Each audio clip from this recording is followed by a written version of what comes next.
Transcription number 26. Ready? Start.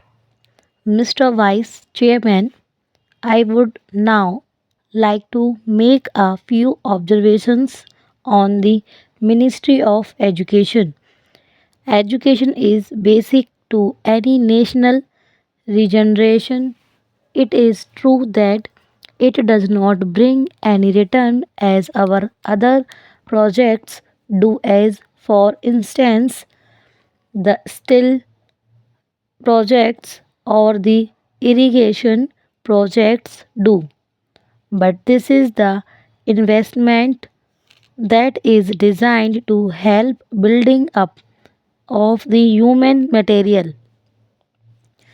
It is agreed that education has expanded after independence and during the plan periods, but it is a matter for concern that the content of education has not been equal to our expectations. Even today, we are engaged in experimenting with all types of education from the basic stage up to the university level. It is not clear, I presume, that the basic pattern of education of which so much was said and written is expected as a success even today.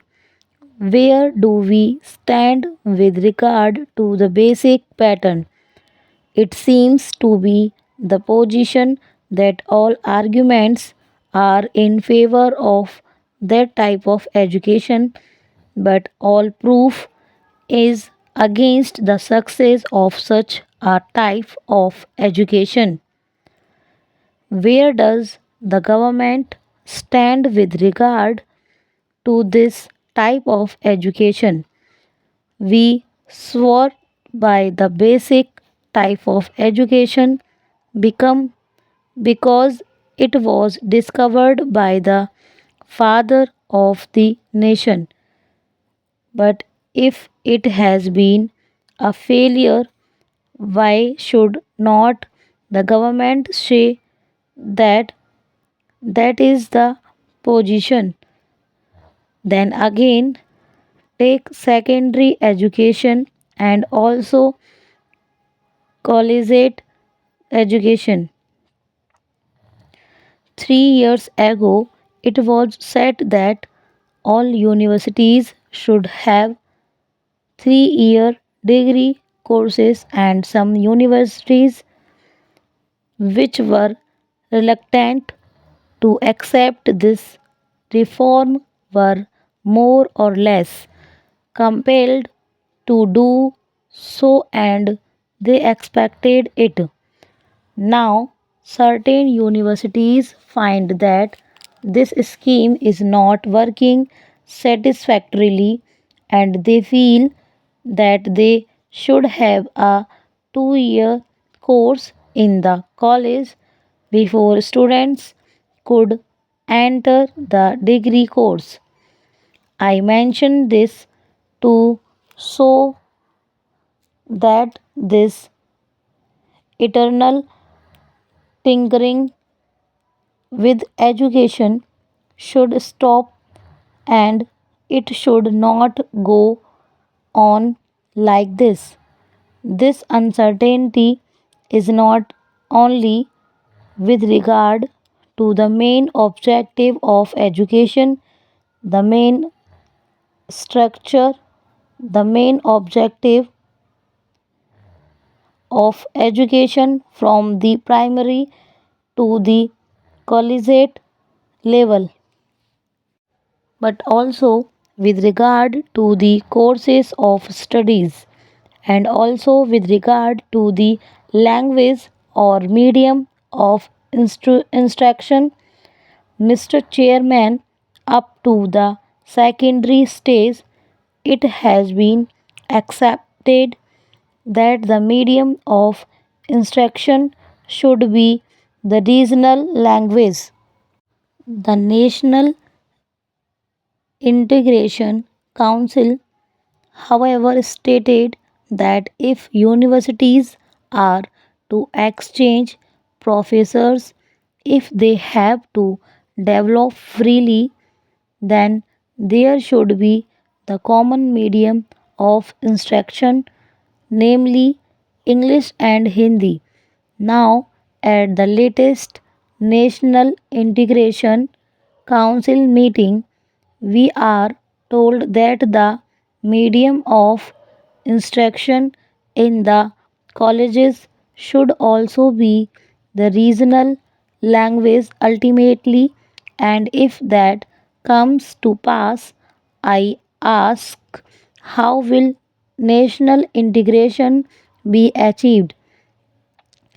It is permissible to envisage a stage if the scheme of the National Integration Council is implemented, where different universities will have different media of instruction, and the man that will be down from these universities will have to man the judiciary of the land and the all India services, but they will not be able to serve in a state other than the one in which they were educated.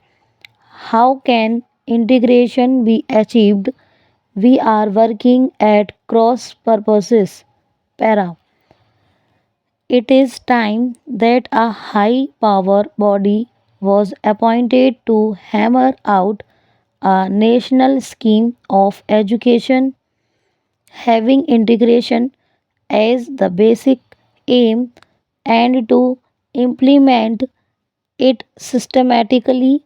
The present method of meddling at every stage of education, the present climate in which we are not clear about the medium of instruction at different stages, is causing concern to the parents, to the peoples, and weakening the country in the process.